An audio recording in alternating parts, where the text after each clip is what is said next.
नजर। माँ, माँ। अरे क्या माँ माँ कर रहा है? बकरी का बच्चा है क्या? अरे माँ, मजाक छोड़ो।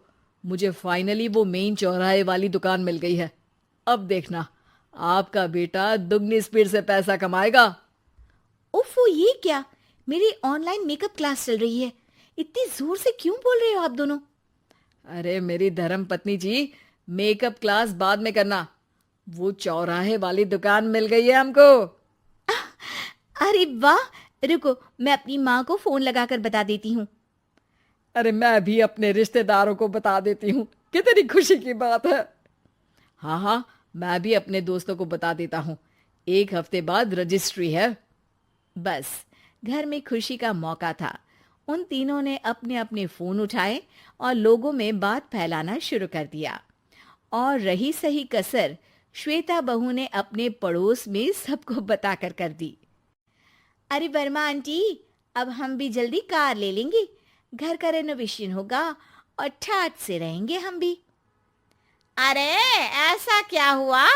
लॉटरी बाटरी लग गई है क्या? अरे, इस बार चौराहे वाली मॉल में हमको भी दुकान मिल गई है। दुकान नंबर 21, जो एकदम चौराहे पर है। अब ग्राहक बढ़ेंगे तो आमदनी भी बढ़ेगी ही ना। अरे वाह, कितनी खुशी की बात है। मैं बहुत खुश हूँ तुम्हें इतना खुश देख के। बाकी एक बात कहूँ, सबको मत बताते फिरना। किसी की नजर लग जाएगी तो खुशी की खबर वापस लौट जाएगी। हैं? ऐसे थोड़ी ना होता है। अब डरा रही हो। अरे सही कह रही हूँ। काली नजर कहते हैं इस चीज को, जब आप किसी को कुछ बताओ और वो काम बिगड़ जाए। अरे लेकिन मैं तो। तुमने सबको बता दिया ना? हाँ, फोन लगा लगा के। अब बच के रहना। काली नजर बड़ी खतरनाक होती है। श्वेता इतनी खुश रहती है कि वो वर्मा आंटी की बात पर ध्यान ही नहीं देती, जबकि पड़ोस में और भी लोगों से खुशी की खबर शेयर करती रहती है। अगले दिन राजेश बहुत दुखी होकर घर आता है। अरे बेटा, क्या हुआ? मुंह क्यों सूजा हुआ है? मधुमक्खी ने काट लिया क्या? माँ, वो दुकान किसी और के पास चली गई। किसी ने ज्यादा भाव लगा दिया। अरे पर बात तो आपसे हुई थी ना उस दुकान वाले की। हाँ, आज मैं टोकन अमाउंट देने गया था, तब मुझे पता चला। कोई आकर सुबह मुझसे पहले ही ज्यादा अमाउंट दे गया। हम्म, काली नजर। क्या? क्या कहा? वर्मा आंटी ने समझाया था कि किसी को बताना मत, वरना काली नजर लग जाएगी। अच्छा, तुम्हें उनकी बात मान लेनी चाहिए थी। उनकी बात मान लेती, लेकिन उसके पहले ही सबको बता चुके थे ना हम तीनों। अरे अगली बार से ध्यान रखेंगे। कोई भी नई चीज होगी तो किसी को नहीं बताएंगे। तीनों कुछ दिन ऐसे ही रहते हैं, पर एक दिन श्वेता को एक मेल आता है। राजेश, मेरा ऑनलाइन मेकअप कोर्स कंप्लीट हो गया। अब मैं खुद का पार्लर खोल सकती हूँ। अरे वाह, अपने मोहल्ले में ही खोलते हैं। ये जो घर के सामने दुकान है ना, वहीं। हाँ, यहाँ सस्ती भी मिल जाएगी। अगले दिन श्वेता वर्मा आंटी के पास जाती है, मिठाई का डब्बा लेकर। अरे आओ आओ, कैसे आना हुआ?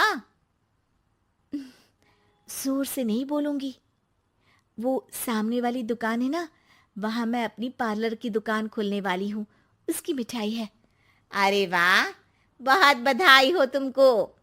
हाँ, मैं कमाने लगूंगी तो राजेश पर पूरे घर का बोझ नहीं रहेगा ना आंटी जी। ये तो है। पर ये बता कि तूने ये बात किसी और को तो नहीं बताई ना? अरे नहीं नहीं, पिछली बार गलती कर दी थी। काली नजर लगी किसी की और राजेश के हाथ से वो दुकान चली गई थी। सबको मत बताना। चलो मैं चलती हूँ, कल दुकान की बात करने भी तो जाना है। अगले दिन श्वेता दुकान के लिए मालिक से बात करने जाती है। अरे लेकिन दुकान तो हम कल रात को ही किसी को दे चुके हैं। कल ही? हाँ, कल ही। 2 दिन बाद कोई यहाँ पार्लर भी खोल लेगा। अब कहीं और दुकान देख लीजिए। अरे पर हमको भी तो पार्लर ही खोलना था। हाँ भाई, ये एक ही दुकान है, आधी आधी तो नहीं दे सकता ना मैं। राजेश और श्वेता घर पर हताश होकर आ जाते हैं। इस बार तो किसी को बताया भी नहीं था, अब किसकी काली नजर लग सकती है। सुनो, तुमने माँ को बताया था क्या?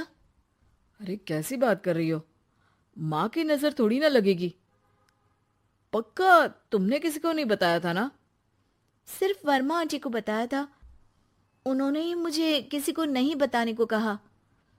अरे यार, तुम भी सही हो, मेरी माँ को नहीं बताने को कह रही हो, पर वर्मा आंटी को बताना तुम्हें जरूरी लगा।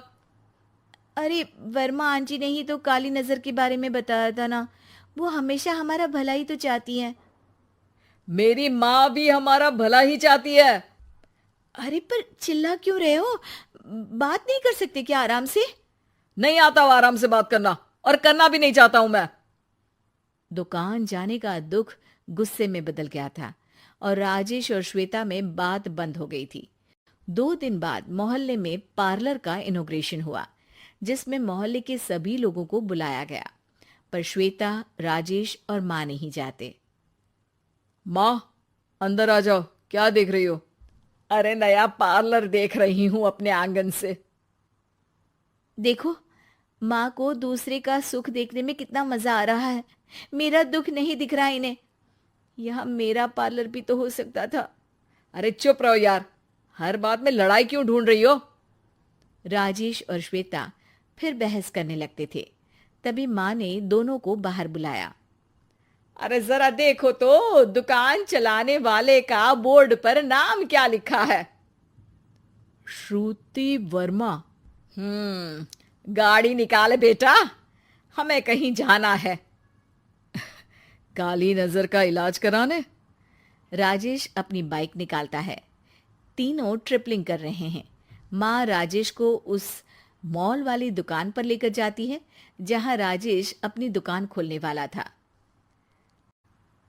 यही दुकान लेना चाहता था ना तू? हाँ, पर इनको भी दुखी करने लेकर आई हो क्या यहाँ पर दुकान दिखाकर? वहाँ काफी नहीं था? अरे श्वेता, थोड़ा सब्र रख, अभी पता चलेगा कि हम यहाँ क्यों आए हैं। बता, इस दुकान चलाने वाले का नाम क्या है? अनुपम वर्मा। कुछ समझ में आया? वो दुकान वाली श्रुति वर्मा, ये दुकान वाला अनुपम वर्मा, और हमारे पड़ोस में हमने उस दुकानों के बारे में बताया किसको था? अब वर्मा आंटी को। मतलब वर्मा आंटी ही हमारा काम बिगाड़ रही है? नहीं नहीं, ऐसा नहीं हो सकता, ये बस इत्तेफाक है। राजेश अपना फोन